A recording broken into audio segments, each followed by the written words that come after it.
Time being 6 p.m. and this being the Plymouth Select Board, I will call to order at this time the Tuesday, June 3rd, 2025 meeting of the Plymouth Select Board. Please join the board in the Pledge of Allegiance. Pledge allegiance to the flag of the United States of America and to the republic for which it stands, one nation, under God, indivisible, with liberty and justice for all. Thank you. That brings us to the preamble. This meeting of the Plymouth Select Board is taking place in a hybrid format. Members of the board are joining us here in person. Members of the presentation group or members of the public may be joining us virtually over the Zoom webinar platform. If members of the public wish to attend this meeting, as many are, they may do so at the Great Hall or at Town Hall, or they may do so virtually over the Zoom webinar platform using the login information that is included on the agenda that is posted on the town website. Members of the public may also observe the meeting on Comcast Channel 9 or Verizon Channel 47. Members of the public are also reminded that pursuant to Massachusetts general law, any person may make a video or audio recording of an open session of a meeting of the Select Board after notifying the chair, subject to reasonable requirements of the chair, so as not to interfere with the conduct of the meeting. At the beginning of the meeting, the chair shall inform other attendees of any recordings.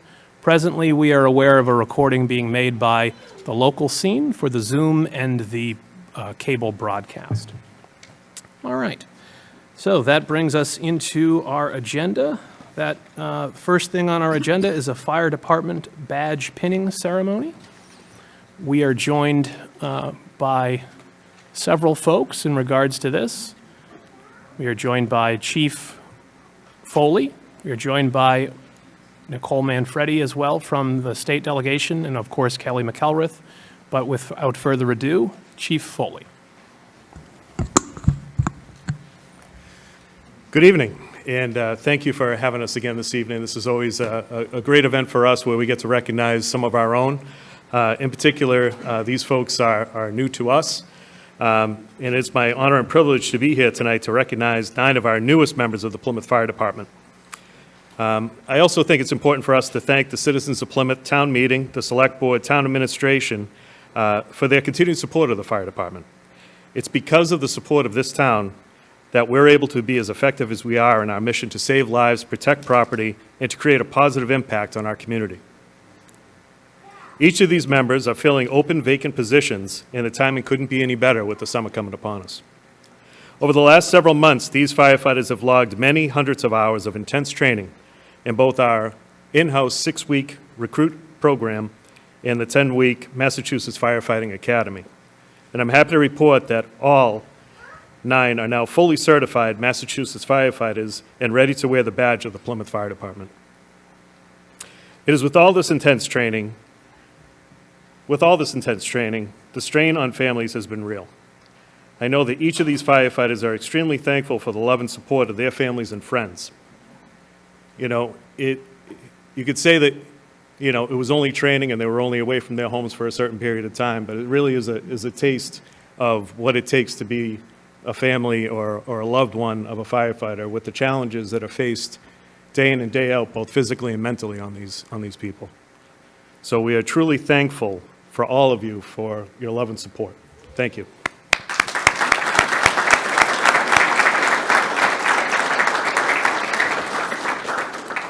And now I'd like to call up each of the firefighters being honored tonight, as well as the person they have selected to pin them with their badge.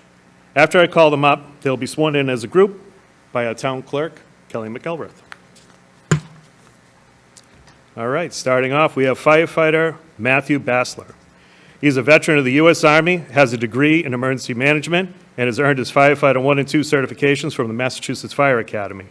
Firefighter Bassler is assigned to Group 3 at Station 3 and is being pinned tonight by his sister, Laura Bassler.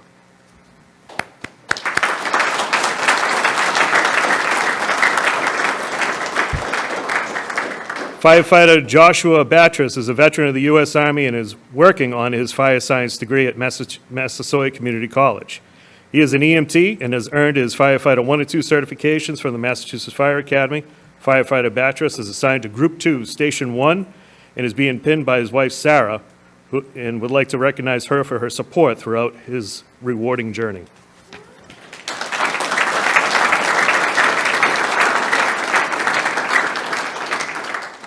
Firefighter Anthony DiPasquale III is a veteran of the U.S. Coast Guard. He has earned his Firefighter 1 and 2 Hazmat First Responder Operational certifications from the Massachusetts Fire Academy. Firefighter DiPasquale is assigned to Group 3, Station 3, and is being pinned by his wife, Caroline, and would like to recognize her for her support.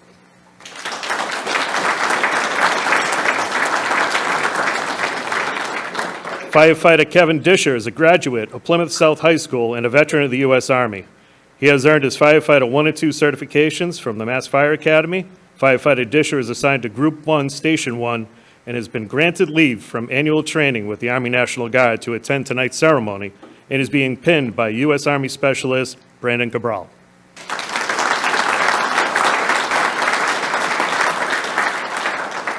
Firefighter Gregory Lopalo is a graduate of Plymouth South High School, a veteran of the U.S. Navy, and a former member of the Plymouth Police Department. He has earned his Firefighter 1 and 2 certification from the Massachusetts Fire Academy, and Firefighter Lopalo is assigned to Group 1, Station 2. He is being pinned by his wife, Lexi, and would like to recognize her and his son, Jackson, for their support.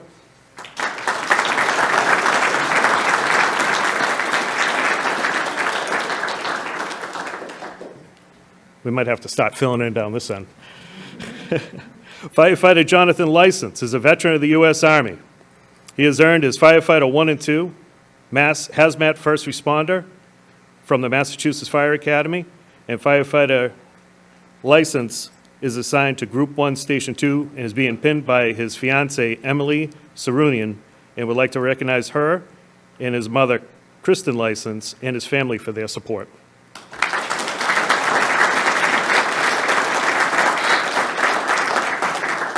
Firefighter Joseph Pravati is a graduate of Plymouth South High School and is a veteran of the U.S. Marine Corps. He has earned his Firefighter 1 and 2 Hazmat First Responder Operational certifications from the Massachusetts Fire Academy. Firefighter Pravati is assigned to Group 2, Station 1, is being pinned by his wife, Betty Pravati, and would like to recognize her, his parents, and his mentor, Joseph Lee, for their support.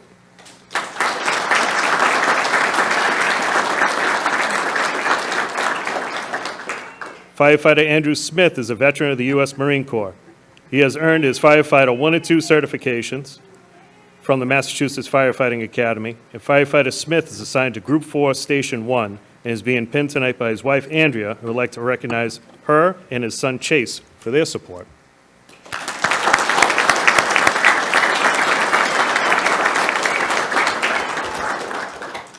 At this time, I'd like to call up Town Clerk Kelly McElrath to do the swearing in. Oh, my jeepers. You know something? Gareth, how could I forget you? I just read the paper. Firefighter Gareth Brown is a veteran of the U.S. Air Force. He has been waiting a long time to be here. He is finally here. He has a degree in fire science. He is an EMT and has earned his Firefighter 1 and 2 Hazmat First Responder certifications from the Massachusetts Firefighting Academy. Firefighter Brown is assigned to Group 3, Station 1, is being pinned by his father, Timothy Brown, and would like to thank him, his mother, Kate, sisters Kaylin and Tristan, and his girlfriend, Amanda, for their support.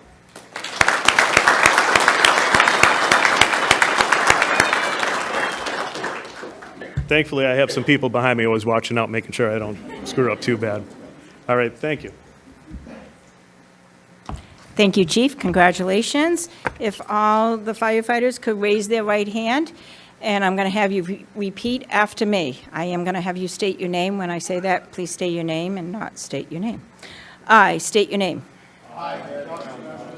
Do solemnly swear and affirm that I will faithfully and impartially discharge and perform all the duties incumbent upon me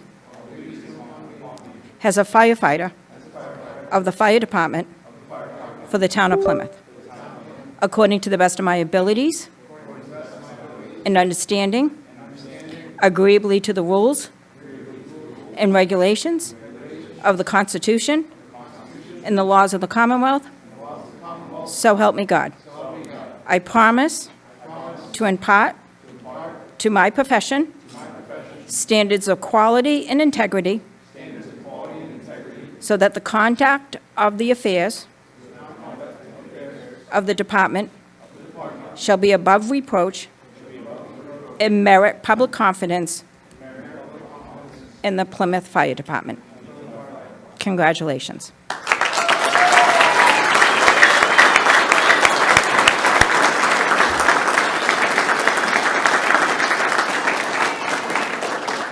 At this time, I would like your person to please pin the badge.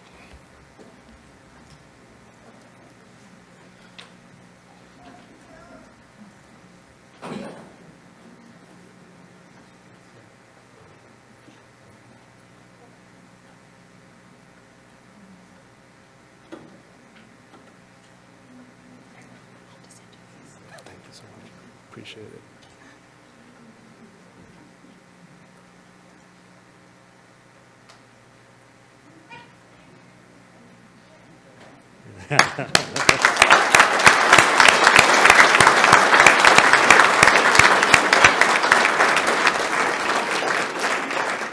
Now I'd like to introduce Nicole Manfredi from to Representative Badge's office to read the citation.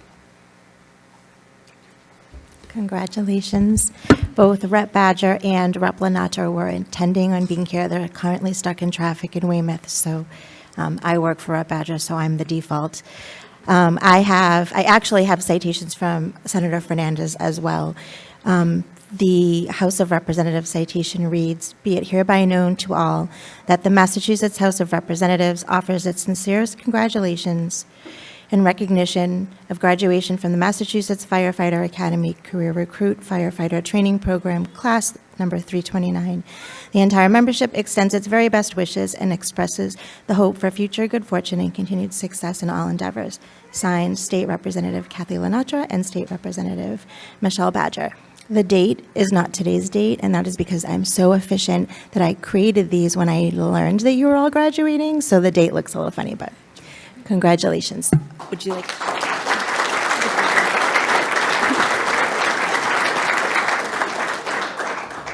And like Nicole Manfredi, my name's Phoebe Flynn. I'm here on behalf of Senator Fernandez. And as a service person myself, I think it's fantastic to see all of you in these new careers that you're embarking on, as well as the great careers that you have and the great families that you have.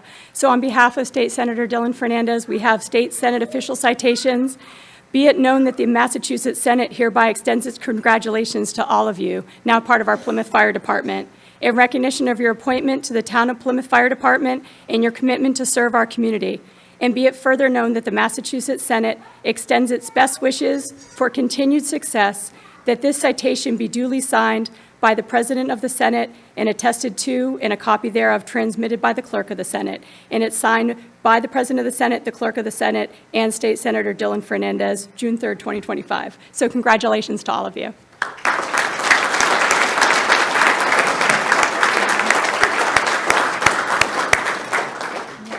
And that concludes our ceremony for tonight.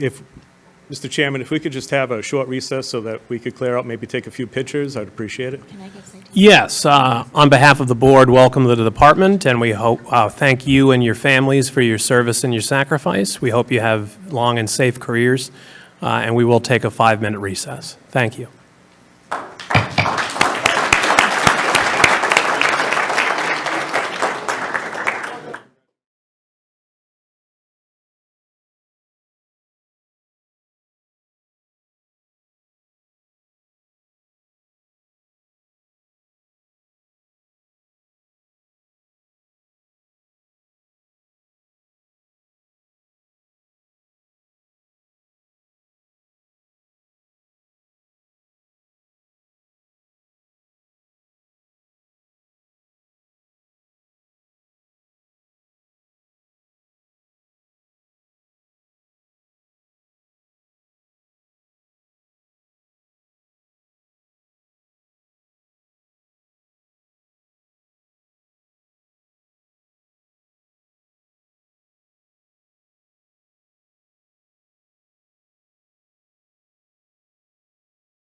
Okay, 5 minutes having elapsed, we will return back to this meeting of the Plymouth Select Board.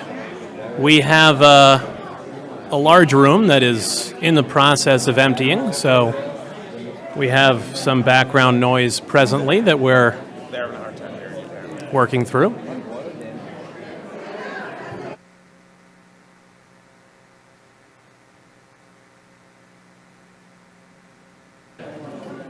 Well,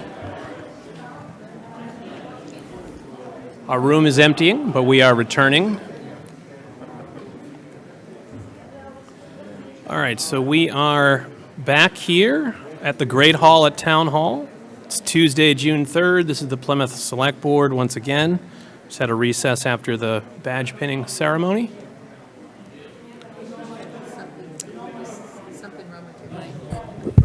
Testing. You just can't hear this one? Yeah, I think it's the noise in the back. We're having some minor audio issues, but we're dealing with them. All right. So, now we are back in session. The room has largely emptied, and we will go to our next item on our agenda. That is a public hearing. So, in accordance with Chapter 138 of the Massachusetts General Laws, as amended, notice is hereby given that a public hearing will be held at the Plymouth Town Hall, 26 Court Street, on Tuesday, June 3rd, 2025, at 6 p.m. to consider the application for a change of category from a wine and malt package store to an all-alcohol package store. This license is a result of Chapter 269 of the Acts of 2024, and it is located in Precinct 17 for a new Camp Corp doing business as The Store at Sandy Pond, 832 Bourne Road, Paresh Patel, manager. Description of the premises is as follows: 1 floor, 5 total rooms, 4,800 square feet, 1 entrance, 3 exits. Anyone wishing to be heard on this matter should plan to attend this meeting. I will now declare the public hearing open, and I would start by asking if we have anyone here to speak on behalf of the applicant, but I have a sneaking suspicion that we do. Yes. So I will turn it over. Yeah. Thank you, Mr. Chair. My name is Matthew Porter. I'm the attorney, one of the principals of New Camp Corp. Along with me is Pareen Patel, Paresh Patel. They're the 2 principals of New Camp Corp as well, which does business as The Store at Sandy Pond. So before the board, this is a change of category, essentially from a beer and wine license, which we've held for the last 3 years since they took over the store, and changing the category to an all-alcohol. As I'm sure the board is aware, the town went through the home rule petition process over the last year or so, which has granted the town of Plymouth 2 additional liquor licenses. Over the course of the last 3 years through ownership, we've had several requests from our customer base to try to carry additional products. Primarily, the high noons in that whole market has exploded, all of which, are vodka-based, which we cannot carry at all. And so I think these guys just over the last few months have just put a petition up, and we've had over 300, signatures from local people, just looking for those additional products. So, we feel that there's a public need in the area. The next closest store to us within the town of Plymouth is a 15-minute drive.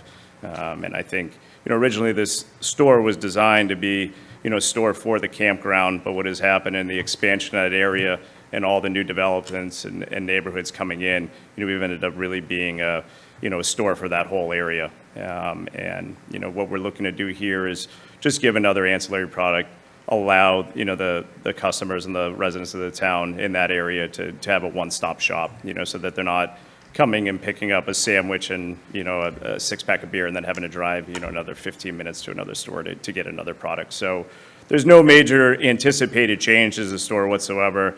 Convenience store items, the deli, all of that will still exist. It's more so just adding an additional product for the folks in that area. So with that, I can certainly answer any questions the board may have, and Mr. Patel and Mr. Patel can as well. Okay. Do we have any questions from members of the board for the applicant or the representative of the applicant? All right. We have no questions, but we thank you for being here, and we appreciate it. Do we have anyone here to speak in support of the application? Mr. Lydon? Steve Lyden, Precinct 17. I live right down the road from the campground, and it's very convenient. I've always found the people there to be very courteous, and as far as I know, there hasn't been any trouble or license violations, and I know they do check IDs, so I would recommend it. I think it's a great place, and we do need something down there. Thank you. Thank you. Anyone else here to speak in support of the applicant? Anyone online, Jade? Okay. Anyone here to speak in opposition to the application? No? Anyone online? No. All right. Any questions for Mr. Lyden by members of the board? Seeing none, we'll declare the hearing closed. Turn it over to the board for the wish of the board. Mr. Chairman, I'll make a motion that we approve the change of category from a wine and malt package store to an all-alcohol package store for New Camp Corp. doing business as the store at Sandy Pond. All right, Mr. Golden has moved. Do we have a second? Second. Ms. Iaquinto has seconded. Any discussion from members of the board? If no one else does, I will point out that this is something that was passed through town meeting not long ago. Myself and former select board member Charlie Bletzer, who's in the audience, and it was Charlie's really idea to bring this forward to service some customers down in an area of town that was not being served at that time, or at least not at the level. Obviously, you're changing it from one level to another level. So it's good to see that that initiative initiated by Mr. Bletzer is seeing fruition at this time. We appreciate all the effort. All right. Any other discussion? All right. Hearing and seeing none, we have a motion. I will call for the vote. Mr. Golden. Yes. Ms. Iaquinto. Yes. Mr. Cohan. Yes. Mr. Quintal. Yes. And myself, yes. It is unanimous. Congratulations. Thank you very much. Appreciate your time. Thank you. Thank you, Board. That brings us into licenses. We have a few listed licenses. Wish of the board in regards to the listed licenses. Mr. Chairman, if my colleagues don't have any questions or want to pull out any specific licenses, I would make a motion that we approve the one-day wine and malt licenses, as well as the listed outdoor amplified music licenses as a group. Okay, it has been moved. Do I have a second? Second. All right, it has been seconded. Any discussion? Hearing and seeing none, I'll call for the vote. Mr. Golden? Yes. Ms. Iaquinto? Yes. Mr. Cohan? Yes. Mr. Quintal? Yes. And myself, yes, it is unanimous. Thank you. That brings us into the administrative notes. We have two administrative notes. Wish of the board in regards to the administrative notes. Mr. Chair, I had a request from someone in the public to clarify item number 2. Okay. So I'll make a motion that we approve Administrative Note 1. Okay. Mr. Golden makes a motion to approve Administrative Note 1 separately and first. Do we have a second for that motion? Second. Has been moved by Mr. Golden, seconded by Ms. Iaquinto. Any discussion in regards to Admin Note 1? Hearing and seeing none. Mr. Golden? Yes. Ms. Iaquinto? Yes. Mr. Cohan? Yes. Mr. Quintal? Yes. And myself, yes. It is unanimous in regards to Admin Note 1. That brings us to Administrative Note 2. Mr. Golden? Thank you, Mr. Chair. Someone from the public asked that we talk about any of the changes that are being made to the resident beach parking sticker eligibility policy. The only changes I can see it is that Section 4, which had been titled Questions and read, "Please direct questions to the town manager's office," has been changed to be titled Other, and now reads, "Issues pertaining to the eligibility may be reviewed by the town manager for final determination." Is that correct, Mr. Town Manager? That is correct, yes. Excellent. Okay. Do we have a motion in regards to Admin Note 1 if there's no questions? Okay, if you have a question, sure. Yeah, I just had a question, because when I read that, I was wondering if people do have questions, where would they go? So, So through the chair, so typically what happens when an individual is seeking a beach sticker, they go to the treasure collector's office to receive that sticker. In some instances, the treasure collector's office has to review that individual for eligibility. There could be various reasons for that review.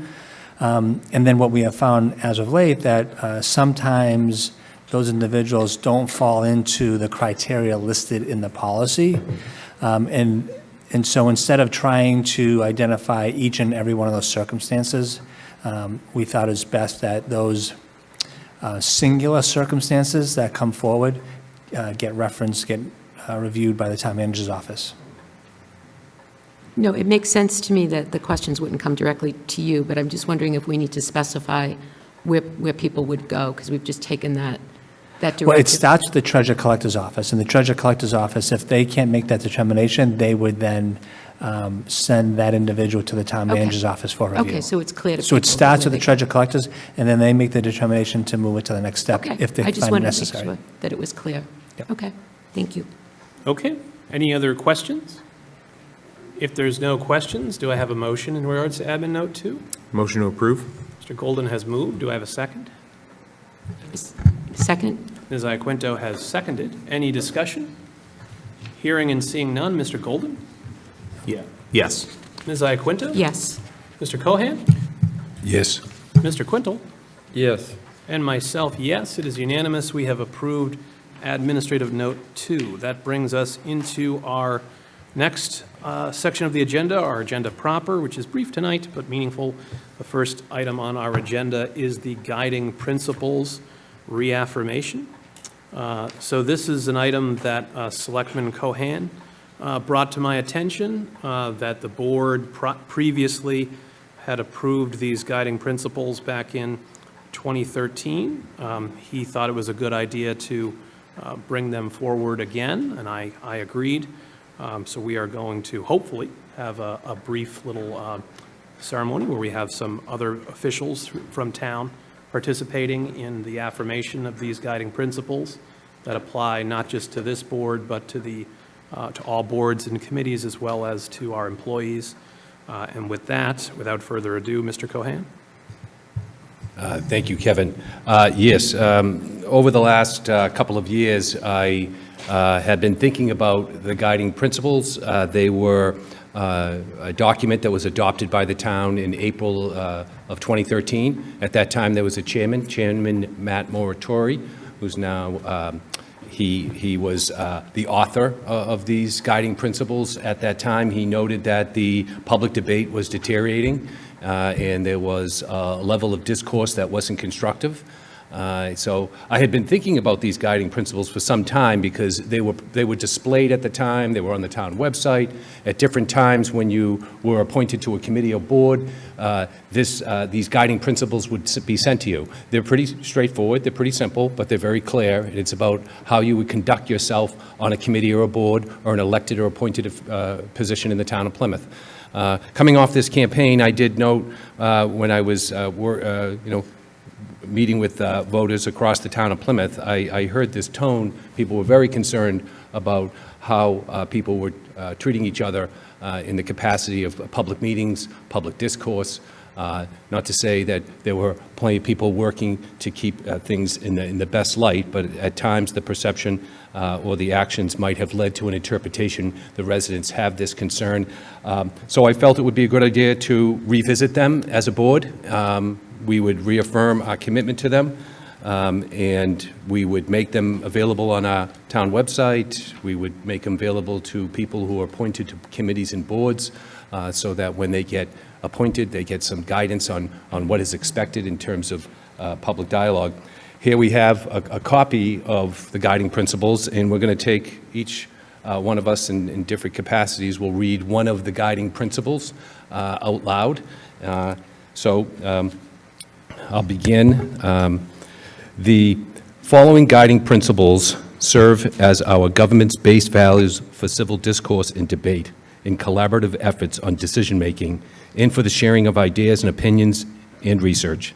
These guiding principles outline what is expected from employees, members of boards and committees, town meeting members, as well as any others involved in the town governance in terms of interaction on different subjects. The first guiding principle, number 1, be patient, kind, and tolerant. It sounds simple, but it's important to understand that other people's contributions or comments have merit.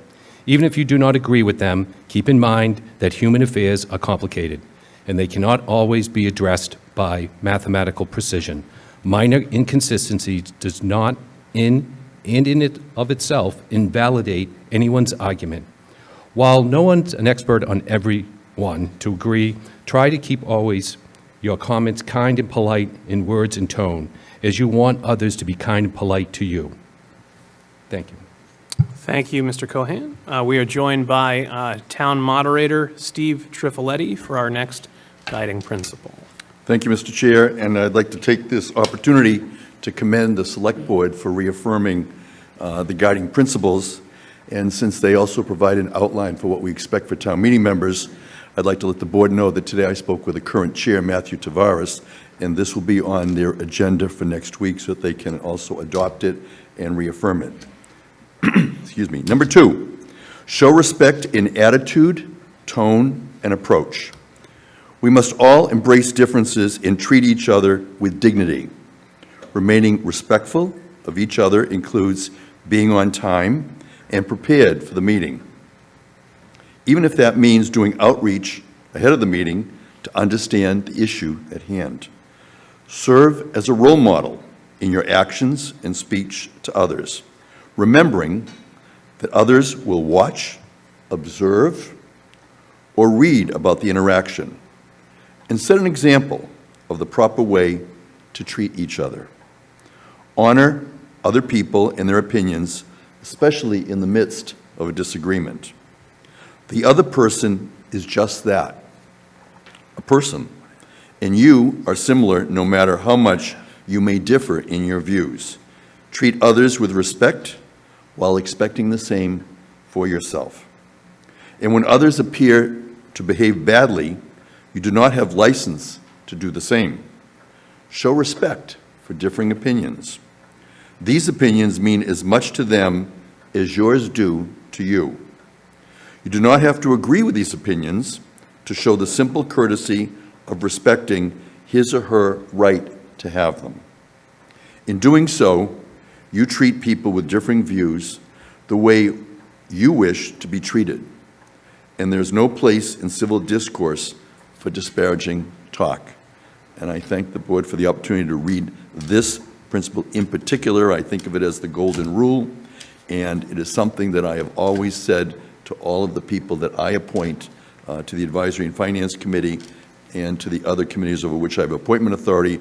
And I would also just like to state that I've added that to my appointment letters and also to the acceptance of appointments for people that I'm appointing at this time. Thank you. All right, thank you, Mr. Trifoletti. We were going to have guiding principle number 3 read by the chair of the Advisory and Finance Committee, but unfortunately he could not make it tonight unexpectedly, so I will ask instead of him, our town manager, Derek Brindisi, to take the microphone. Mr. Brindisi. Good evening. So I have the privilege to read guiding principle number 3, which reads, be inclusive, collaborate, and promote diversity. Plymouth embraces diversity and encourages full community participation in the decision-making process. But by focusing on Plymouth's long-term well-being, controversy will be resolved through civil debate and compromise. When you commit to the collaborative process and encouraging everyone's opinion, the outcome will have more acceptance and buy-in. Be cooperative with others, and recognize and appreciate the contributions of all. Appreciate that the individual wants to contribute to the issue. Recognize that we are different, and that is healthy and productive. Make sure that you welcome all groups of people to work for the greater good of our community. Thank you, Mr. Brindisi. That brings us to guiding principle number 4. We are joined by school committee member Bob Morgan. Mr. Morgan. Thank you. Guiding principle number 4. Show in your actions, attitude, and tone that excellent customer service is important to you. achieve a high level of service to the citizens and your customers by being nice, courteous, polite, and approachable. Act in a friendly, helpful, and interested manner. The people you are working with or waiting on or that are appearing before you all need something or want to get across a message. Help them to do that effectively and appreciate the time they took to provide that information or to make that request. Even if something cannot be approved or accommodated, you can say no or not do something in a manner that is above reproach. In doing so, you will be a role model for other town officials. Thank you. Thank you, Mr. Morgan. That brings us to guiding principle number 5. We are joined by Steve Bolleton, the Chair of the Planning Board. Thank you, Mr. Chair, members of the board. Principle number 5, retain the highest level of integrity in your performance, actions, and decisions. Always remember that first and foremost, we are honest in our actions and words. We encourage being held accountable, and we honor our commitments. Each one of us is in town governance for a reason, and we must be honorable and make every comment and decision based on the highest level of truthfulness and reliability. Thank you, Mr. Bolleton. That brings it back to the board. We will have guiding principle number 6 read by Vice Chair Dave Golden. Thank you, Mr. Chair. Principle number 6, strive to have a positive attitude about the governance of the town. We are fortunate to be involved in a wonderful community where many of the people that we interact with want the best for the town. All of our involvement with the community's decisions or daily activities should be done in a manner that is positive. Negativity has no place in our governance. We want to always remember that we are part of the solution, not part of the problem. We are members of one team. Remaining positive is a key component to that success. Thank you, Mr. Golden. That brings us to guiding principle number 7, Ms. Iaquinto. Thank you, Mr. Chair. Guiding principle number 7 is listen, which I think is perhaps one of the most difficult skills and competencies, but also one of the most important. Focus on others in order to better understand their point of view. Pay attention to what is being said and do not simply give eartime to another person. Try to understand their point of view, even if you do not agree with it. Listening well is the fair and courteous thing to do. Listen to what is being said rather than just waiting for the opportunity to speak. Thank you, Ms. Iaquinto. That brings us to guiding principle 8, Mr. Quintal. All right. I will read guiding principle 8. That is, take responsibility. Don't shift responsibility and blame onto others. And when you are wrong, offer a sincere apology. Repairing damaged relationships is an important responsibility and one that we should all take to heart. If you have hurt someone through your actions or your words, recognize it and talk to the person about it. That brings us to guiding principle 9. That is, be part of a great team. If you are kind, patient, tolerant, respectful, inclusive, and positive, you will truly be a member of the team that is needed to keep this town wonderful. Make your daily goal to be a member of the team and look for opportunities to agree. Support the final decision, even if you did not agree with it or vote for it. Remember, you are a member of a group and should promote unity once a decision has been made. Overall, these guiding principles are here to remind all of us that our opinions matter. However, they need to be shared in a suitable manner. Opinions that attack the intelligence, integrity, or commitment of those who espouse different views violate the spirit of the guiding principles.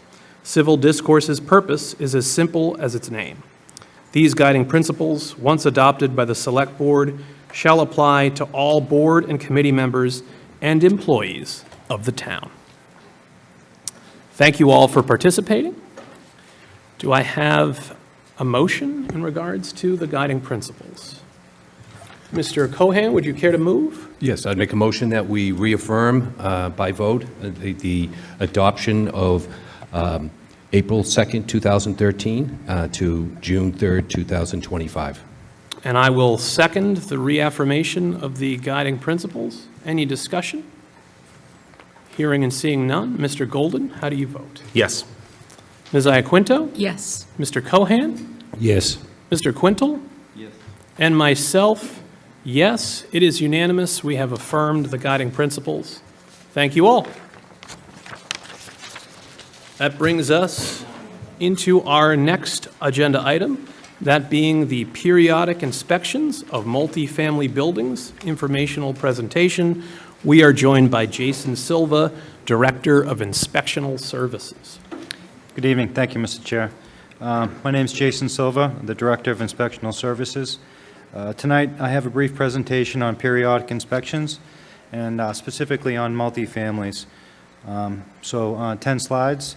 Bear with me. I'm not super familiar with it, but I think it's just a simple button. So just briefly, inspectional services. At Plymouth Inspectional Services Department, we're dedicated to ensuring the safety, health, and well-being of our community through diligent inspections, enforcement, and education. We strive to maintain the highest standards of integrity and professionalism in our work, fostering a culture of transparency and accountability.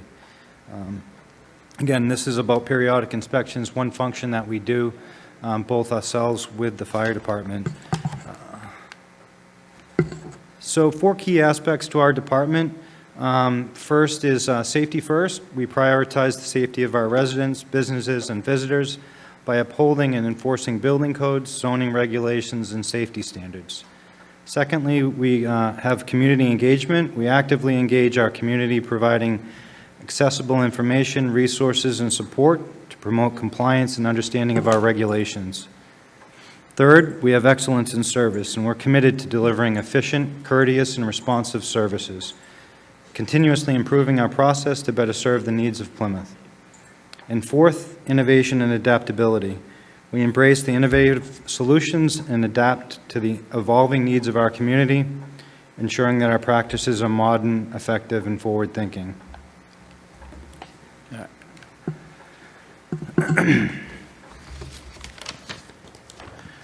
So one important function of the building department as well as the fire department is inspections of multifamilies. It is part of a periodic schedule. Inspectional Services Department and Fire Prevention are reminding the public, and this is what primarily this is mostly an informational session to remind people that specifically multifamily buildings in accordance with 780 Commonwealth Massachusetts Regulation, Table 110.7, these inspections are needed to ensure the compliance, to ensure the occupant's safety. We ensure compliance with state building code and life safety codes and make sure they're maintained. Following these requirements produces a compliance document which demonstrates the building has been inspected and is periodically checked by Massachusetts certified state building officials. So any one of the multifamilies that's out there should have a certificate produced from our department that says that we've come through, and typically it's on a 5-year schedule. And so that's, again, this is what we're informing every property owner out there and hoping that they do. Included in our periodic inspections, which has multiple other properties, including assembly uses, all kinds of functions, is a requirement for multifamily buildings having 3 units or more with a common entry. So we're not doing townhouses, but again, traditional apartment buildings. We have hundreds of properties in the town of Plymouth that are subject to these inspection requirements. One of the functions that that is involved is clearly a fee, and we find that landlords and people are concerned about fees. And one of the things I wanted to propose to you, the board tonight, which does require a vote, is that for the first 6 months from July forward to the end of the year, we propose that we waive the fee on multifamily applications that are new to our department to incentivize property owners to come to us, resolve their buildings if there are lack of inspections, get these certificates out there, and hopefully get compliance in these buildings. Our goal is always voluntary compliance. We're not looking to penalize anybody. And so that's, in my opinion, an effort to show that our department is looking to try and provide safety and not criticism of people out there in the community. So that's one item that we can circle back on, but it is one of the things I wanted you to kind of opine on tonight. Okay, so. This is the charts that are kind of uninteresting, but it shows the regulations that we use. It is the 110.7, and you can see that it does require periodic inspections. The chart has a series of uses that are associated with it, and highlighted in the yellow is the residential uses, the multifamily uses. And if you can see on the right side of the slide, there's some language that speaks to the fact that every property owner that owns one of these buildings is obliged to call us and schedule these inspections. We're not obliged to chase people down, nor do we look to automatically seek enforcement. We're looking for people to call us, have their buildings inspected, make sure they're safe, and then provide a certificate on the wall so all the residents can know that. And again, this is the regulation that exists. This is where the authority comes from. And this is the regulation that calls out these owners of these buildings to contact us. So some of the items that we're looking at when we do come through these buildings, again, in the common areas, we're not asking, nor do we care to go inside people's units, just to check the common spaces. Some of the things we look at are proper egress pathways, free and clear of debris, passage hardware and door locks, no deadbolts or key locks that would stop somebody from exiting the building in an emergency, properly marked exits, exit lights, stairwells, hallways, fire detection, mechanical systems, building maintenance, laundry rooms, things like that, decks, fire escapes, and clearly building exteriors. To the right side of the screen, it does show that we use OpenGov. It's our computer-based system, and any one of these individuals could log on to our system, apply for these permits, or in this case, the certificate of inspection. Again, with the board's positive vote, the first 6 months, the fees would be waived. Those are the fees there. And again, those are some of the similar items, some of the items that we're looking at. Again, fire escapes, there's some specific code references, stairways, handrails. You can see on the right side slide, on the top side, there's panic hardware on the right door. That panic hardware should automatically open the door. There should also be, on the left side, you can see a strobe light, red device. That device should be functioning, not in disrepair, as well as other items in there like smoke detectors, handrails, and things like that. On the bottom right side, you can see decks, porches. There is, at times in multifamilies, accidents on decks and porches. So those exit lights are, again, everyone sees them. Nobody really thinks to test them. That's what we're asking all these property owners to do. Go through their properties, push these buttons, check the lights. We come through and do that inspection and give them that certificate, understanding that all that works. Pull station, you can see to the left, that's a pull station typically located near exit doors in a lot of buildings, so we make sure those are functioning. The right side is obviously a sprinkler head. In that sprinkler, there's a red link on the bottom of the sprinkler head. That link is designed to pop in the event of a high heat scenario, so we're making sure that no one's painted over those, that the fusible links are still in place, and the appropriate links are actually there. And last slide, these are the references that we use. You can see there's some NFPA code, which is primarily used by the fire department, and the state building code, which is primarily used by us as building officials. So that's really the gist of my presentation. I wanted to bring it out to the public and make sure.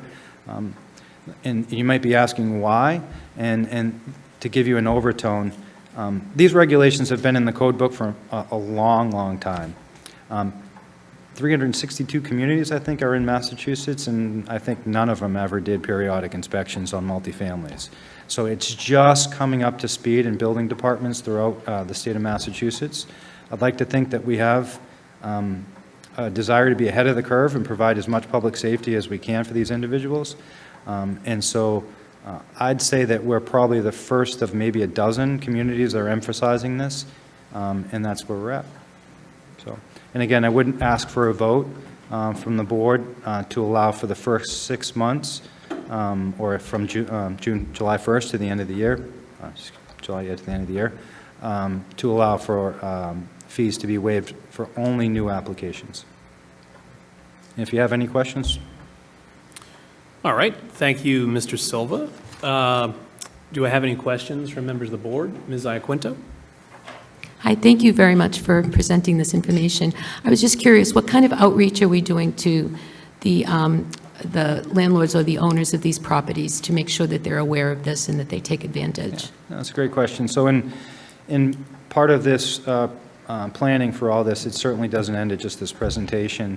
So my thoughts are to take, we have a list produced from the previous assessor and Dunn, and I think we can kind of fine-tune that list of all them, or at least a good portion of the multifamilies throughout the community. So I hope to mail this direct presentation, the 10 slides, directly to them, showing them where the links are that they can go on our website, indicating that if it's, again, voted on, that they have the opportunity to come in the first 6 months and save themselves a few bucks, and then also attest to their tenants that they actually have a safety certificate from us. So, yeah, so mailing out stuff right away. Thank you. Thank you. Mr. Golden? Thank you, Mr. Chair. Jay, thanks for the presentation. Has anyone done the financial analysis to see what the impact of waiving the fees during the first 6 months of the fiscal year would be? Well, our department is essentially staffed by salaried staff. Mm-hmm. And so we would be effectively increasing workload on existing staff without any additional demand. And so the monies that come in, or lack of come in, are non-existent right now. We're not doing those inspections. And so my hope is that maybe we're not going to find a revenue stream, so to speak, in the first 6 months, but that once we've got these properties in our system, we're going back periodically. And so what I can do, and this is again up to the board if you want to consider this, is that normally multifamilies are done on a 5-year basis. The code's clear to allow for us to do any schedule that I'd like to do. So if we waive the fee, as an example on these individuals, we could then in turn say that fee is only waived for a 2-year cycle, or a 1-year cycle, or whatever the board might find appropriate. And then we can in turn charge them on the next cycle as they come through. Again, understanding that I'm likely to stick with a 5-year schedule, unless we go to a property and we find that it's problematic, and then I'm likely to say, let's go back every 2 years. So that's the kind of flexibility. I want to try and get these people to put their information on the table, and then, again, focus on the safety. And not focus on the revenues, at least now. Okay. Any other questions? Mr. Cohan? Thank you very much for the presentation, and thank you for taking the initiative to kind of build around your department in these regulations, some incentivization to get them in sooner rather than later, because safety is important in some of these dwellings. Is there there are other forms of inspection that take place during maybe construction permitting, or maybe when the properties are conveying? There's also those moments in time. Those fees would still be intact, wouldn't they, or how would that work? This is, again, just if you looked at the $50 and $5 a unit, and it's a one-shot thing every 5 years. Okay. And so our construction permitting, our annual inspections, any other aspect of the fees are not waived. It's just one. It's just one kind of. It's an incentive, really, is what it is, to get people to show up and say, well, I could save myself maybe $150, $200 by showing up. My place is safe. I'll run out and get the batteries, and I'll test the lights myself to go save myself the money. And then I'm hoping that tenants will become aware of it and ask their landlords to participate as well. Thank you very much. I do prefer that we give you as much flexibility as possible to incentivize people to come forward, so you can begin this process. So defer to the department head's thought process around 5 years. Is that what you're right now thinking at? I'm sorry? You were thinking about different years, in 1 year, 2 year, 5 years. Could you re-elaborate on that? You were talking about it a moment ago. So the building code says that no less than 5 years they're to be inspected. And as I indicated, in Massachusetts, no building departments had as any standard, even the 5 years, right? They'd build the building, they'd walk away, they'd sign the occupancy and never come back. So the code says 5 years, but it also says that we, as the building commissioner, can decide on if there's a cause for a more frequent schedule. And I think the research that I did is the communities that have stepped up and are really starting to do these are using the 5-year schedule. However, I think it's very fair to say that if you fail this inspection this year, that leaving it for the next 5 years might not be good practice to find another failure in 5 years and 5 years. So if we have properties that seem to be problematic, it's likely that we're going to make a determination to come back in 2 years, or even less, depending on how bad it is. Because again, the focus is on the safety of the individuals that live in the building, not on the 5 years, on the 2 years, on the 1 year. It's trying to make sure that at the end of the day, the buildings are compliant, safe, and within reason, right? We're not going to harass anybody over, something relatively minor, or a sticky door or something like that. That's not the intent. The intent is to stick to the public spaces, to make sure that those emergency lights, the exit signs, the safety devices that exist in the buildings are all functioning. So you prefer that flexibility? Yes, I do, Okay, yeah. very I think good. it's important. Thank you. Okay. Mr. Quintal? Jason, am I understanding this correctly? It's 2 sets of fees. One, it looks like going to your department, and one going to fire That's correct, yes. inspection? Yep. Okay, what will this money be used for? And what are your projections it's going to bring in? At least for your department, I know the chief said. Yeah. We estimate that there's around, I know it sounds like a lot, but 400 units. I'm not writing it down. Yeah, but I mean, so I really haven't even done any assessment. I'm really just trying to take it piecemeal, hoping, because it's such a new program, that I get people to show up. And that of the 400 or so, that I get maybe 200 of them voluntarily showing up. And then I can start to go, okay, well, maybe I can get 300, maybe I can get more. But again, $150 plus $5 a unit. We have some very large apartment buildings. We're doing some of those, like Oasis, who's fairly new. But the fees are pretty high, so thousands of dollars, tens of thousands of dollars when we're fully operational.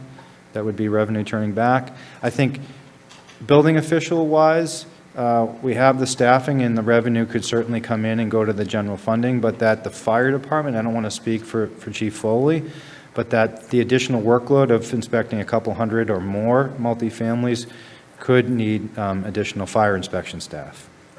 So their revenue could be directly associated with some staffing needs. I don't think ours is necessarily specifically that now. I'm not seeing that because we're not doing that many.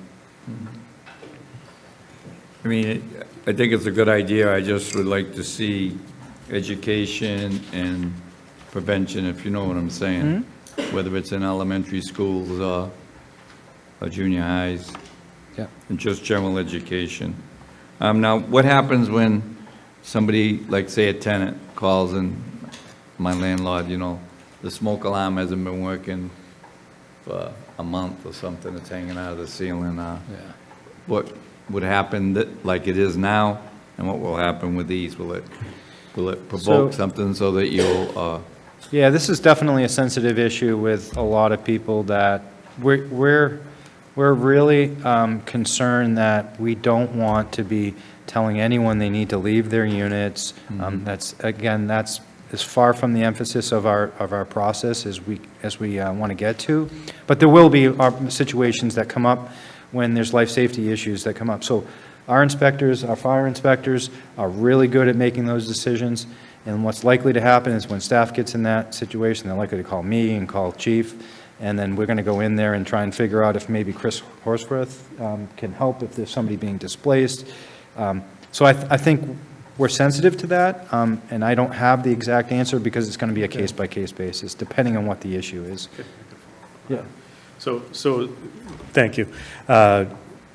So as far as when we get a complaint, we'd treat it like we do now. We're obviously going to go there, we're going to investigate that complaint, take a look at it, find out what the problem, what the issue is. If it's a faulty smoke detector, obviously at that point, that's part of a system. So we'll see if there's other parts of that system that can, keep that tenant in that spot for that period of time. And then we'll educate the landlord on what the problem is and what they need to do to rectify that. So it's typical of what we do now. But it is going to afford us to get into some of these properties off that schedule that we're going to have of doing these inspections, and afford us the opportunity of maybe looking into whether or not we need to not do it every 5 years. Maybe we're going to put them on a 2 or a 3 year cycle just because they continuously have problems. Maybe they have a problem system that they need to address, or something along those lines. And, you know, that's not atypical of how we operate, such as a restaurant owner that has a hood system, you know, where they might, the statute says that it has to be cleaned at least once per year. AHJ can make it so that they have to get that cleaned on a more often basis on schedule. So we could look at that the same way. If we have a property that is a problem, whether it's an old system that needs to be maybe rebuilt, or some components need to be swapped out and continuously have alarm issues or whatever else, you know, we can address that, each property individually, and look at it and decide whether or not, for the safety of the residents, if we need to increase the frequency of those inspections. Thank you. Mr. Golden? Thank you, Mr. Chair. Chief, Mr. Silva speculated that you might need additional staff. Could you speak to that? I'll speak to it kind of on a global, not specifically just on this, but, you know, obviously as Plymouth grows, our demands grow with it. So with this, this is something that I've been looking to do for several years, to get into multifamily inspections. But of course, it's always a little bit daunting. We really do need the support of inspectional services. When I became chief, if you remember, we consolidated our services, both fire inspectional and building, into the same offices, and we've been working collaboratively since then. So this is a perfect opportunity for us to work together. This will be an increase to our workload, and we may be hitting that point where we are looking for additional staffing. And there's also a potential of an unfunded mandate from the state with short-term rentals that will also increase the demand on our inspectional services, and we may need to look at additional staffing. I would do my best to, you know, look at our fee structures and adjust accordingly so that we can use some of the funding that we're bringing in to offset that cost moving forward. So it's kind of a wait and see. I have a general idea what this is going to do, what kind of impact it's going to have, and we'll do the best we can with what we have. But in the future, we may be coming back to look for additional staffing and adjust the fees as needed. Thank you for clarifying. I think, you know, perhaps Mr. Quintal was sharing the concern that I had, that if we're waiving fees and we're going to be taxing our staff further, either with additional workload or potentially bringing on additional staffing, we may be putting ourselves behind the 8 ball. Yeah, except that I also feel as though because this is going to be impactful to a lot of business owners that have properties, I think that, you know, if we can share that burden for 6 months, I think that that is a good faith gesture to show that we're not in it for revenue. We're not trying to bolster our coffers. What we're trying to do is increase the public safety. Okay. Other questions? Mr. Silva, could you, so we listed this item as an informational presentation with no vote anticipated, and there was no notice to residents that we were going to be voting on waiving fees. I don't think a lot of people are going to be up in arms that we'd waive their fees, but just procedurally, it would be better if this were a listed agenda item. So if we were to put this as, it could be either an admin note, since you've already covered it, I think, where the board would most likely be comfortable with that, or it could be a full agenda item if you wanted to come back, but again, I think you've already covered it. Could you just write like a little memo and submit it to Jade, and we could put it on the June 17th meeting or the 24th meeting? I'm sure we can get it done. I just would feel more comfortable doing it with it listed so that we're following the open meeting. Absolutely, and it gives you some time to think about the issue as well. Yes, So, yeah. yes. Okay. Thank you, I appreciate No problem. that. Thank you for All the right. time. You're welcome. Any other questions from members of the board? All right. So that brings us into public comment. Do we have anyone in the audience that wishes to make public comment? May take the podium.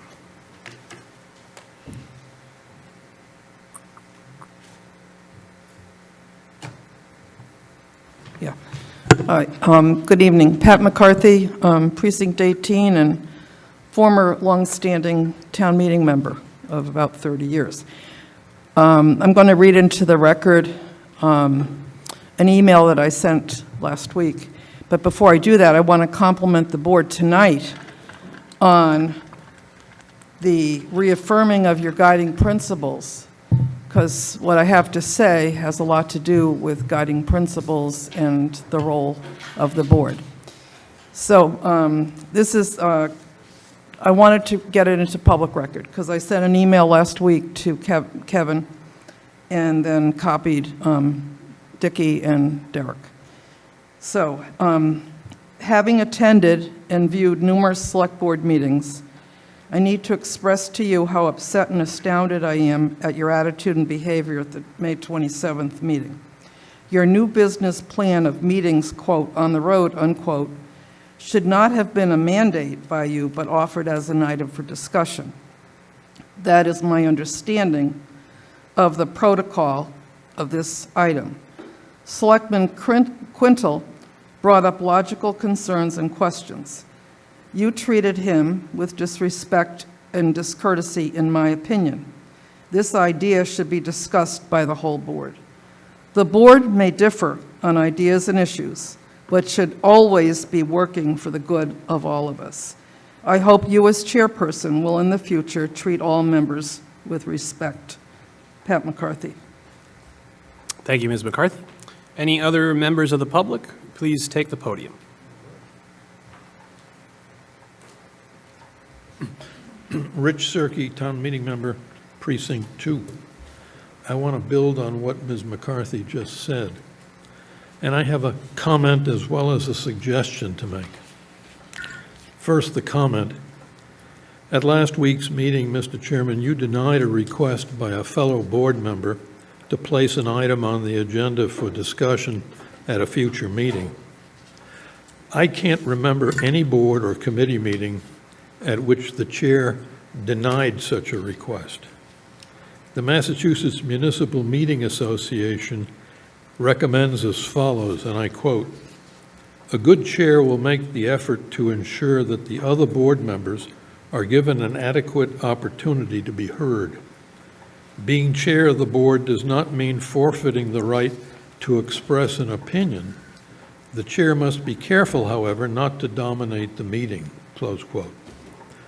I think that your denial last week was not a good look for you, especially coming as it did at the first full meeting presided at by you as chair. And now the suggestion. Before the close of tonight's meeting, as in every meeting, time is set aside for old business and new business. My suggestion is that under old business tonight, you ask the board members for their views on this matter, and in the future that you accede to any similar agenda item request, unless you determine in your reasonable discretion that the request is being made for purely political reasons. If you do this, last week's issue will be behind you without having given up any of your prerogatives as chair. Thank you, Mr. Cirque. Any other members of the public in the room that wish to speak? Mr. Malaguti. Thank you, Mr. Chair. When you get old, you need notes. A little bit of an admonition, if you will, not to belabor any points. Some of you may know, some may not. I spent 22 years on this board. I served with 23 different selectmen. Some I liked a lot, some I didn't like quite so much, but I worked with them. And there were 3 that I downright just did not like, but I still worked with them. Because I learned from each and every one of them, even the ones I didn't like. And I voted with them many times if I thought they were right. One of them said to me, "I thought we were at odds." I said, "We were until you came up with a good point, and I voted with you." Now, I realize this is only your 3rd meeting, and I realize that you're still getting to know each other, whatever. But you are a 5-member team, and some of my thunder has been stolen by your guiding principles, which I firmly believe is a good move. I'm concerned with what I see, and I'm concerned with what I sense. I sense tension. It was obvious in the first two meetings. I see factions get by that, work together, as we did. I don't see teamwork. I hope as time goes on, I will see that. And, as has been brought up, if a member brings up the need for a docket item, we should do that. It's the duty of the older members to mentor the newer members. I had some really good mentors back in 1981 when I first came on the board. Some of you weren't even born in '81. Dave Tarantino, great teacher. He was a high school teacher, and he was a very good mentor. Roger Silva, a great mentor. He would tease me, and he would call me a pajmoth. It was only years later that I found out that in Portuguese, a pajmoth is a dummy. So, there's always something to learn. When I came on in '81, I had chaired the Finance Committee for almost 2 years, but it was like overwhelming. There was a ton of stuff to learn. I left in 1990, and after an 8-year hiatus, I came back on in 1998, and I had to learn things all over again because now we went from executive secretary to town manager. Well, I left in 2010 because of a death in the family, came back in 2015 for 1 year, and I really didn't need any mentoring, but if I had, Ken Tavares was still there, so he was a good mentor. Mr. Malaguti, you are over your 3 minutes. I can either give you an additional minute to conclude your remarks, or you can request further time than that by an affirmative vote of a majority of the board. Can I request 3 minutes? I won't use them all, but I'll request it. 3 additional minutes, all right? Do I have a motion to grant Mr. Malaguti 3 additional minutes? I do. Mr. Cohan Yeah. has moved. Second. Mr. Cohan has moved, and Mr. Quintal has seconded. All right, any discussion? Hearing and seeing none. Mr. Golden, how do you vote? Yes. Ms. Iaquinto? Yes. Mr. Cohan? Yes. Mr. Quintal? Yes. And myself, yes, you have 3 additional minutes. Thank you. You're welcome. Thank you, board members. So, area differences. You newer people learn from the older members. Don't fear the old guard. We've been through a lot, and probably just about anything that you're going to encounter, we probably already have. Work as a team. Your constituents deserve it. Now, I also mentioned, I should mention, that in addition, in those 22 years, I served with 2 executive secretaries and 6 town managers. And most were good. 2 town managers were not, but they went by the wayside. So I just want to say one thing. You have a good town manager here. Work with him and support him. And I thank you for listening. Thank you, Mr. Malaguti. You could have actually completed that when there was only 47 seconds, just for future reference. Any other members of the public in attendance? Yes, Mr. Everett Malaguti.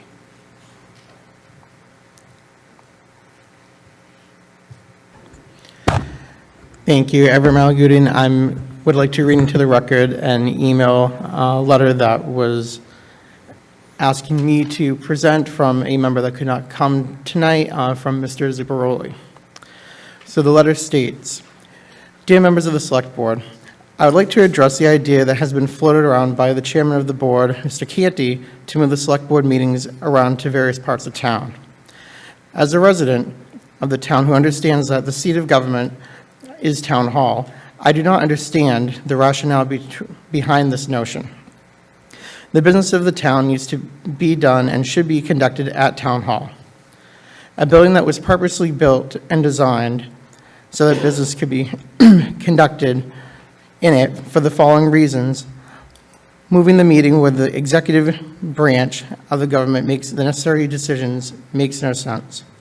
First, the great room and the 1820 courthouse.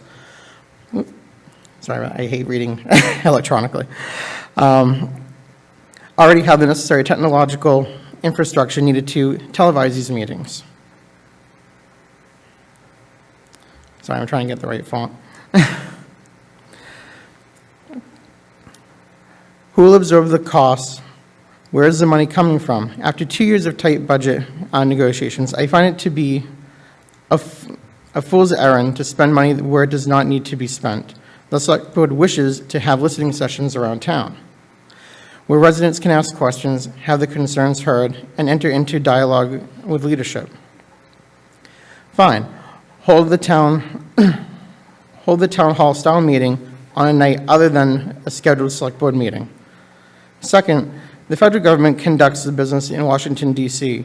at the Capitol building. It does not move from state to state so that people can see government in action. The state legislature conducts its business on Beacon Hill.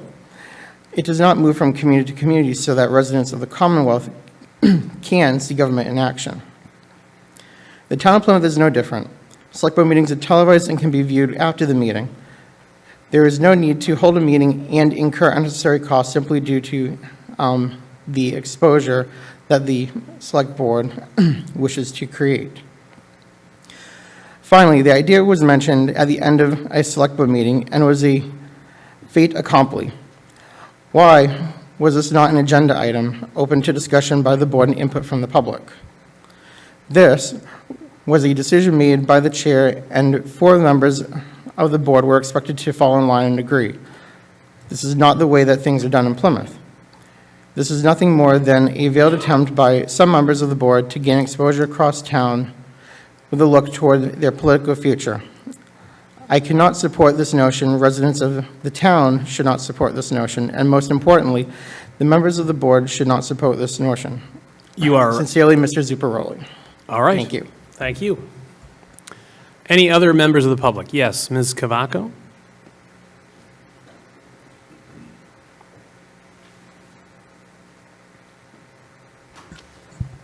Thank you, Mr. Canty, and the rest of the Select Board. You might want to make the motion now, because I'm going to be more than 3 minutes. Well, we'll see how you do with your first 3. Okay. So, and I know that you and I have had this conversation about the traveling meetings. One of the concerns that people have, because I've received a lot of calls, is whether it's going to be recorded or it's going to be live, and I am under the impression that that is something that you guys will be addressing this week. I actually suggest that you postpone this June 10th meeting and you actually put on the agenda what Mr. Quintal asked for last week. I think that, as Mr. Malaguti has said, I don't ever remember a time where a board member asked to have something on the docket and that was refused. There was many things when I was chair that I had to put on the docket. I learned from all the people that were elder to me, you know, Mr. Malaguti, Mr. Tavares, Mr. Quintal, but it is really when you turn down one of your board members, as trivial as you may think it is just a huge disrespect, a huge motion of disrespect. And I don't think, after listening to you read that particular part of the guiding principles, that that is something that we want to do. So one of the things I will ask as I continue on my little yellow paper with notes is that you do make that a docket item, because residents have a lot of questions, and I think they're reaching out to you folks to answer those questions. And I know that they're reaching out to Mr. Quintal. They've reached out to me. I think they forgot that I'm not on the board anymore. So the next thing that I have is the trip to Shishigahama. The last year that I left office, one of the things that the board wanted to do was to make this more easy for children to attend. Now, I understand that the school committee is very vetted in this. I understand the visitor services, I don't know what it's called anymore, visitor services board, you know, has people that will go. But honestly, listening to the people that are going, it just doesn't feel right. It's $3,000 for a student to go on this. We shouldn't just be making this a junket for employees to go. And nothing against anybody that wants to go, nothing against you asking people to go, but you know what?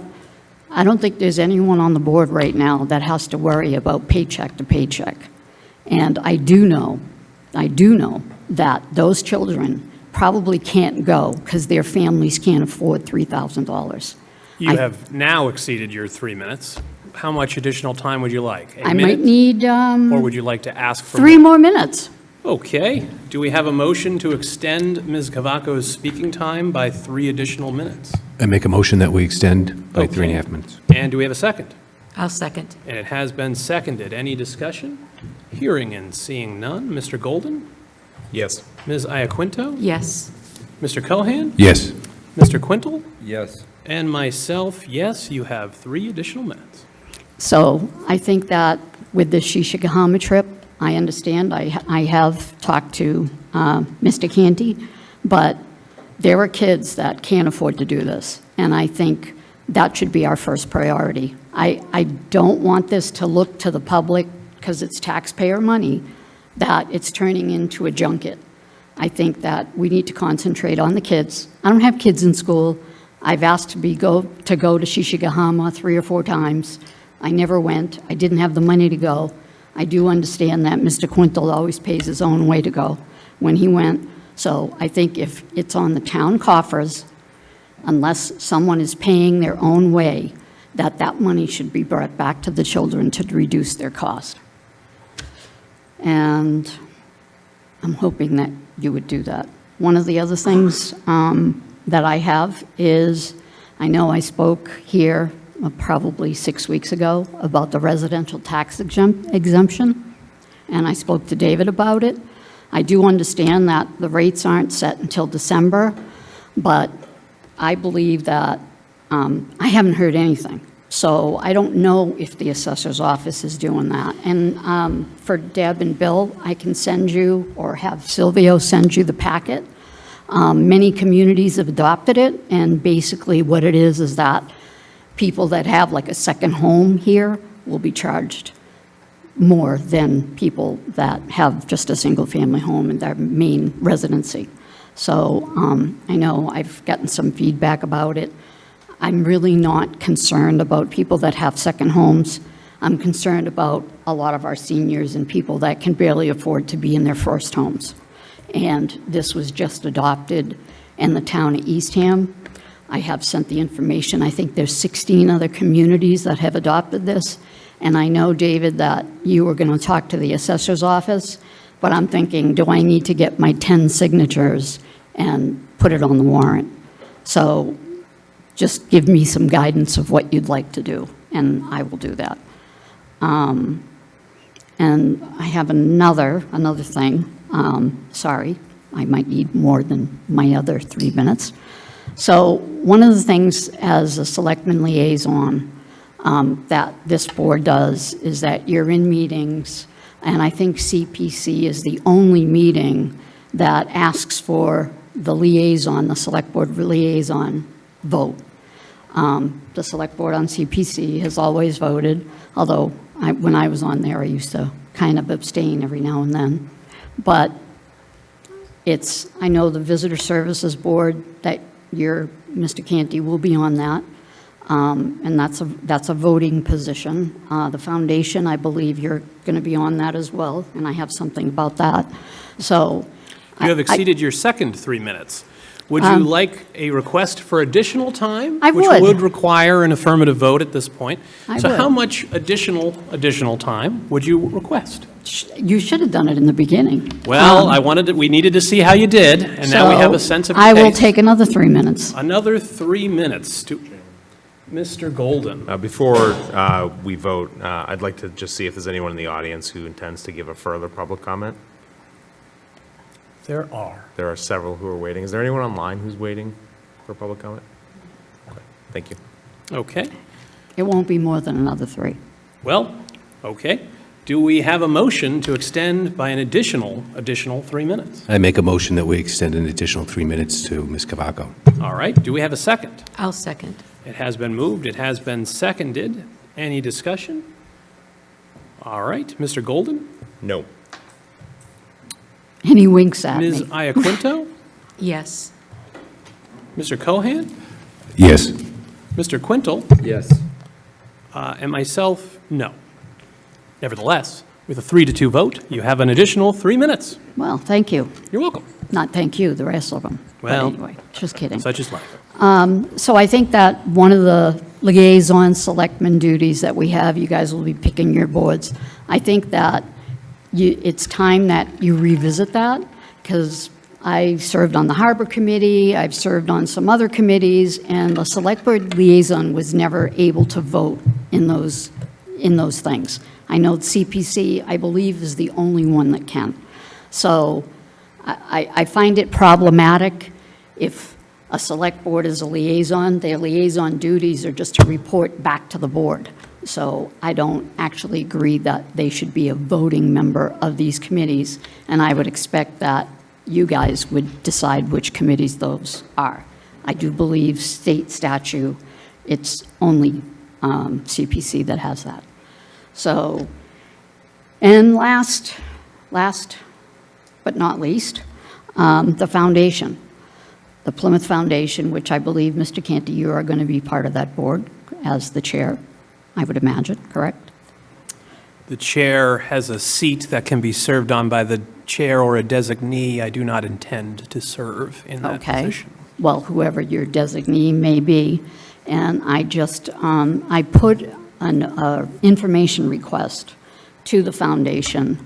The foundation just gave $150,000 to the downtown business district to hire an event planner.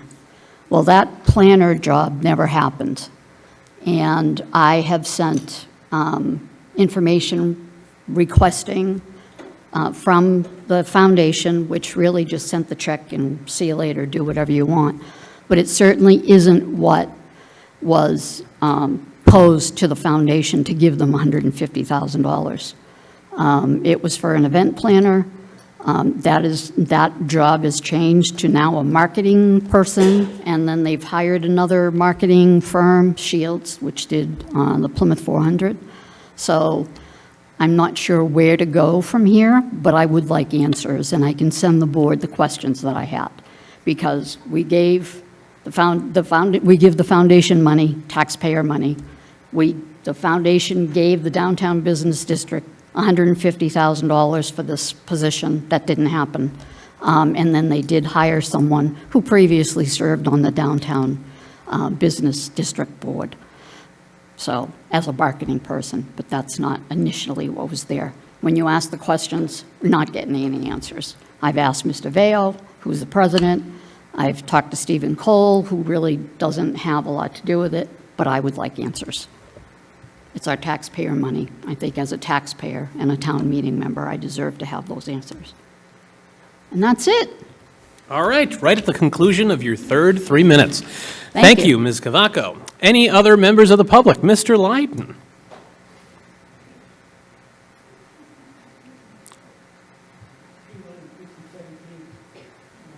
I don't think your mic is on. Steve Lydon, Precinct 17. I kind of agree with Mrs. Zioli. I don't think that we should have a roving select board meeting. I go to this, you all know me, I go to this meeting all the time, and I drive up in South Plymouth. But if you're going to have one in West Plymouth in the airport, that would make it very inconvenient. So I think if you would like to have like a round table, and just opening up to the residents and have questions and not an official meeting, I think that would be great. I think the residents would like that and it would work.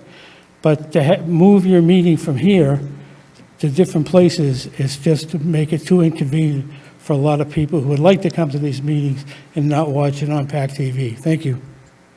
Thank you, Mr. Lydon. We have Ms. Emily Tompkins.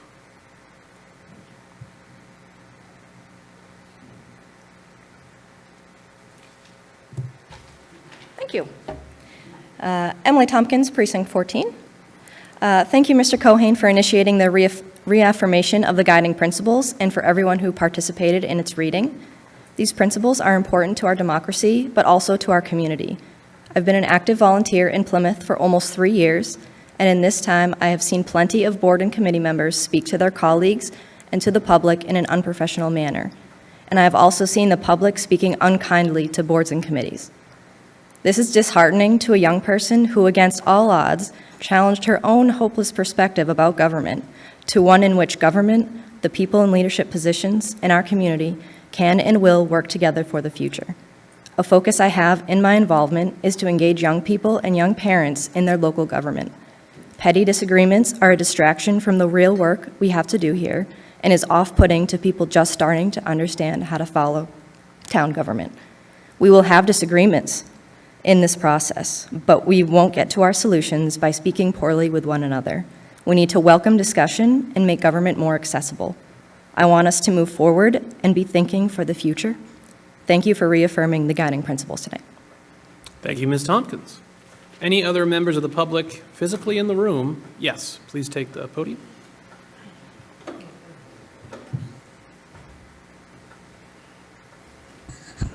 Thank you and greetings. Last week, you left me baffled, and I don't like being left baffled. I know you don't answer questions at public comment, so I'm not expecting an answer. But I'm wondering what the rationale behind not putting it on the docket or having a board vote was. Maybe there's some rationale that I just can't figure out. Thank you for your time. You're welcome. Anyone else in the room? Oh, yes, please. Mr. Bletzer, okay. Charlie Bletzer, West Plymouth resident, longtime White Horse Beach summer resident.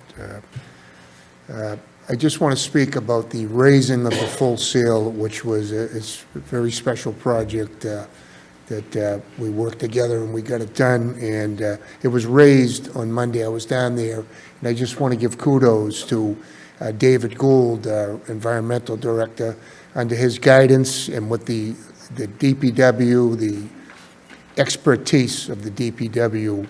I saw flawless work. Wallison running that machine was like a surgeon, and David actually said he's like a surgeon in there, and he was. I took pictures, and I just want to tell you, the neighbors down there, a lot of people come out, a lot of people stopped, they were taking pictures. As a matter of fact, I had my Full Sail shirt on, and I had the independent photographer. I said, would you get a picture of me? And I said, I know Mark Potty is not going to print it, but at least take the picture and give it to him. So, but it was a very proud moment, I think, for the town. You know, we heard about government, people, you know, disappointed. The government was at work, and we saw it was our DPW workers, our people that did that. It was the most professional job I've ever seen. And the neighbors were commenting about the courtesy, how polite and courteous the employees were to them. We had police officers there as well as DPW folks there. As a matter of fact, one of the neighbors had a barbecue for them and was serving them hot dogs and hamburgers, and I thought it was pretty neat. So I just have to give them credit, and I can't wait to see what we're going to do in the fall with that landing there and with the parking lots. I'm excited to see that come to fruition. So thank you. Thank you, Mr. Bletzer. You're up.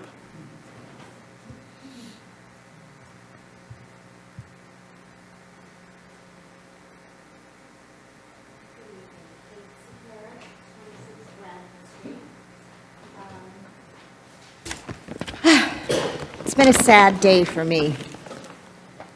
Talking about demolition. This is all that's left of the old foundry building. It says Hedge Brick Company on it, Plymouth, Massachusetts. The last historic building on our waterfront. Some of you helped with efforts to preserve it. Many of you supported the Bradford Area Commission, which I am a part of, to try to save a portion of the building. And now all we can ask as neighbors who've lost a part of it, our neighborhood, is that you hold them accountable. They, the marina, accountable in this process, accountable to the respect shown to neighbors that they have promised, and hold them accountable for the design and the final outcome of this project. Let's try to preserve before all is lost, and all that's remaining is what can fit on a bookshelf. Because that's where this will be now. So, it's a sad day. I woke up at 6:30 a.m. to the demolition crew, the thing clawing away at the building. So, this was a sad day, sort of an end of an era for the neighborhood. But help us out and make sure that they follow through on what they've said. Thank you. Thank you. Any other members physically in the room? Any members joining us virtually? Okay, so that concludes public comment. That brings us to the town manager's report. Mr. Brindisi. Great, thank you very much. So since there's been a little bit of talk this evening about the select board meeting next week, which will take place at Cedarville, we have assembled an advanced team, we're calling it. It's being led by Casey Kennedy, who is the town's communication coordinator, who's assembled a group of folks from IT, from the local scene, from the DPW, and when appropriate, the school department, to go to these locations to make sure that everything is ready to go and everything is capable of offering a seamless select board meeting. So her team will be at Cedarville Fire Station on Thursday to make sure that everything is ready for next Tuesday's meeting. I just want to remind folks that this coming Thursday at the Cedarville Dog Park, there will be the official ribbon cutting ceremony. That'll take place at 3 to 4 p.m. Parking will be limited, so we're going to work on that. Folks that want to attend, we're going to try to, there's only 7 parking spots at the dog park, so we're going to try to get folks to park over at the animal control facility as well. As pointed out by Mr. Bletzer, the full sale is officially down. And again, congratulations to the DPW and the Department of Energy and Environment for making that happen yesterday. Next Tuesday morning at 10 a.m., the Department of Health and Human Services will be holding their second annual Arise conference.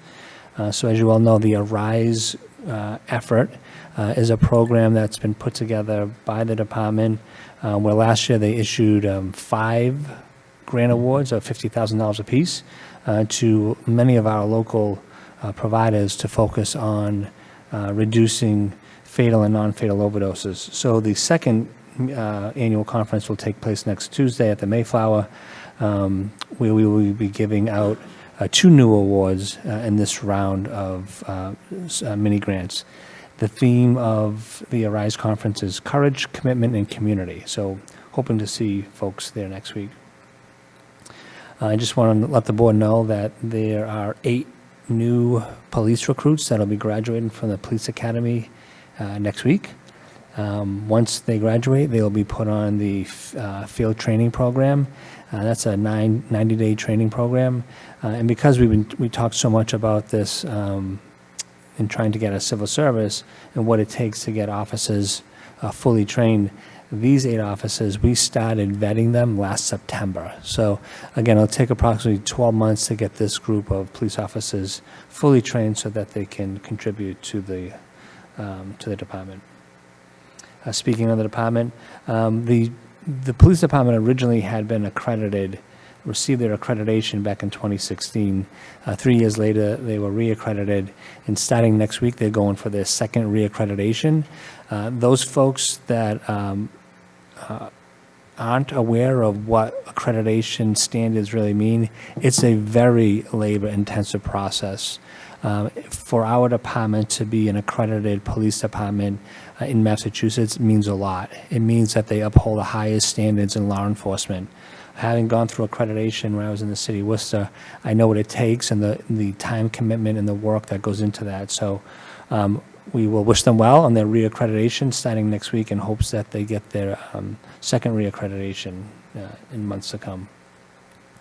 I'm going to bring up a GIS update. I know Mr. Golden had asked this question not too long ago about our GIS data layers. And so we've been trying to get our data layers up and running for the past 6 months, and we've run into a number of different obstacles.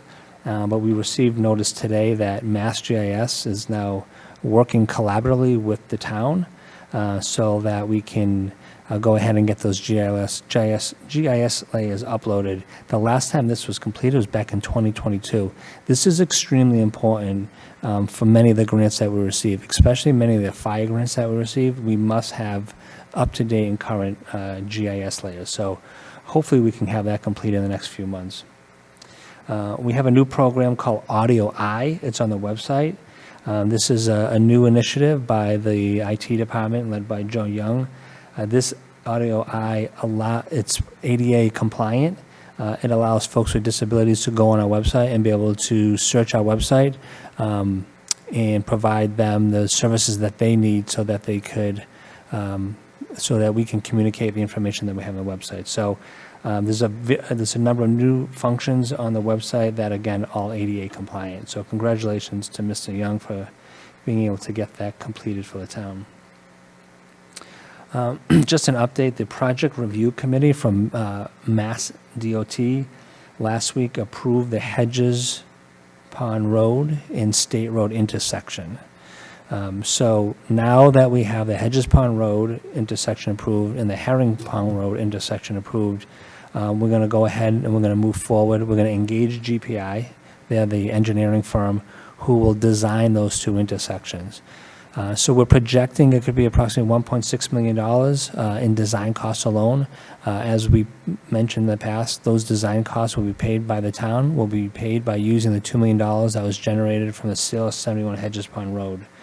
I want to caution folks, though, because we still, even though after the design is complete, we still have to get this on the state TIP program. So we'll be working with OCPC in order to move that process forward as well. So this is going to take many years for design and construction, but we are moving forward with that. And then I just want, well, one more update on road improvements. At the Halfway Pond Road intersection, I mentioned last week that we plan on restarting that project around June 20th. However, I want folks to be aware, and we'll post this on our website, that prior to that taking place, we will be milling and overlaying a section of Halfway Pond Road. So that's separate from the intersection project, but we do know there's a major section of Halfway Pond Road that needs severe repair. So we will have our trucks out there probably in the next week or so to get the mill and overlay complete prior to the start of Halfway Pond Road intersection. So please keep an eye on the website where we post all our road updates. And then last, Ms. Iaquinto had brought to my attention this concern received from one of our residents around electric scooters and electric bikes, specifically using the rail trail. So I brought this, we have, again, a staff meeting every Tuesday. I brought this to the attention of staff, and Chief Flynn shared stories with me about an incident that took place this past weekend about a young teenager who got in an accident. I believe it was an electric bike he was riding. Him and somebody was riding on the back of it. One of them was knocked unconscious. So this spurred a conversation. I guess these electric bikes and scooters are posing significant hazards across the Commonwealth. Some cities and towns have already banned their use.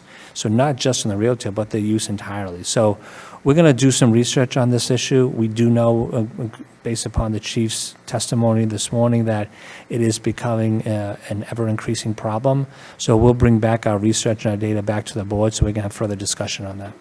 Pending any questions, that's all I have for this evening. Thank you, Mr. Brindisi. Any questions for the town manager from members of the board? All right. Hearing and seeing none, that brings us into select board discussion. We have first new business. Any members of the board have any new business? Mr. Cohan? Yes.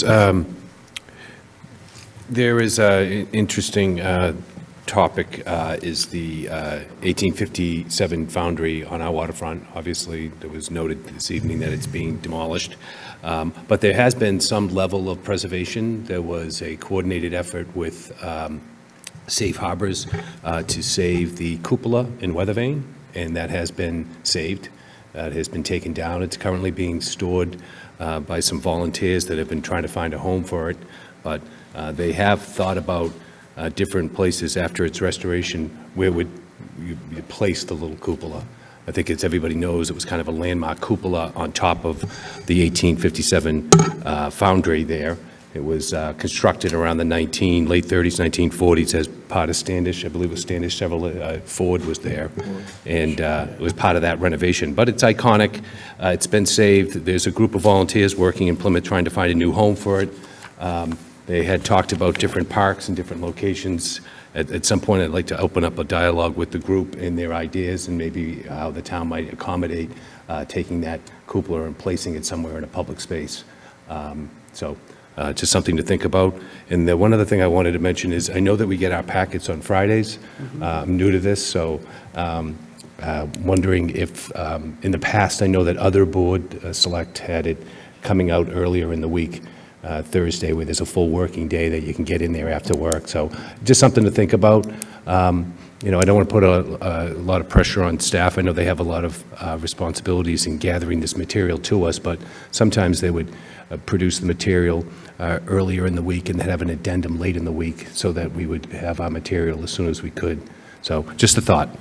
Sure. So in regards to the when the agendas are received by the board, we are in the process of trying to make it so that you get your agendas approximately a week in advance of the meeting, so that you can have not just, because I think even when we get it on Thursday, it happens midday Thursday, Friday, town hall's only open 4.5 hours. Now, town hall's open long on Tuesdays, you know, to accommodate people that are out of town. So I understand why they're only open those hours. But I have always found that it is not enough time, if you do have a question, to realistically, because the people that work here are doing other things than just answering the questions of us as well. I think having more time would allow not only you to ask members of this, you know, employees, department division heads, or other presenters that work here, but you'd also have the time to do things like site visits or things like that if you wanted to do that. That was something when I was on the Advisory and Finance Committee, we would get them approximately that length in advance, and some members would avail themselves of the opportunity to reach out to town hall employees as well as do site visits. And I think it improved the work, and so that's something that we are in the process of transitioning to already. But I appreciate that. Any other new business? Ms. Iaquinto. Yes, thank you, Mr. Chair. I just wanted to make a statement about the ICE detention that happened earlier this week, and first start by commending the town for the compassionate response that all of the departments had, trying to figure out what was going on and who was impacted and what we might be able to do to intervene. I know that this is an issue that divides a lot of people, but I, as a former English as a second language teacher, I taught many immigrant adults and children for many years, and have had the privilege of knowing dozens of families. And the immigrants that I know don't deserve that sort of frightening treatment. So I know that that was a very unsettling experience for everyone in town. And again, I just wanted to commend the town's response to that, and just hope that we can all look at this as a human issue rather than a policy issue. That's all I wanted to say. Thank you, Ms. Iaquinto. Any other new business? If there's no other, I would also like to say, in regards to the ICE situation that happened in North Plymouth last week, I found the situation to be very troubling and personally affecting. I live in North Plymouth. It happened, aspects of it happened right outside the place where I live. And I have heard of school children that are afraid when they're at school that they're going to come home and their parents are going to be gone. And I've talked to the schools about how to prepare students for that, and I find that to be troubling, that there are children in our schools that are worried about that. I also, to me, if you live here, you are a resident of this community. We represent everyone. We represent the immigrants. We represent the natural-born citizens. We represent the people in this community that are less favorable of the immigrant community as well. But it is, I think, a core responsibility of our job is to make sure that our residents feel safe And I think that situation with those children is very distressing. I think the fact that we are witnessing a process at the federal level where basic foundational principles like due process is not being respected is very troubling.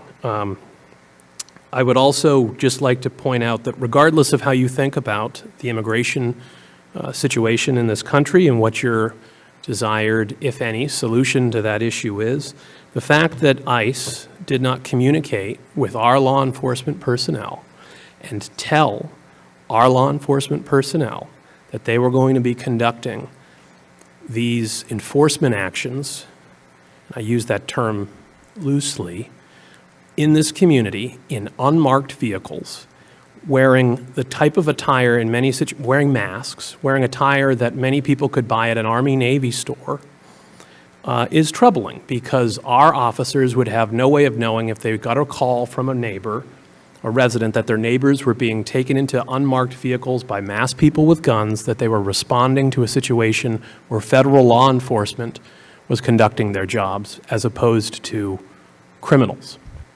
And that creates this dangerous situation for our officers, for these ICE and U.S. Marshals agents, and also for all of the residents of this community.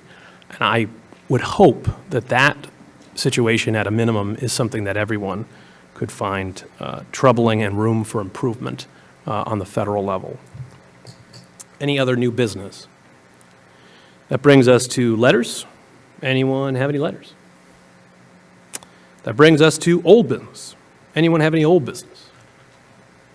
All right. Do I have a motion to adjourn, having concluded our business? So moved. Has been moved by Mr. Golden. Do I have a second? Second. Second by Ms. Iaquinto. Any objection? Hearing and seeing none. Mr. Golden? Yes. Ms. Iaquinto? Yes. Mr. Cohan? Yes. Mr. Quintel? Yes. And myself, yes, it is unanimous. We are adjourned at 7:56. Thank you all.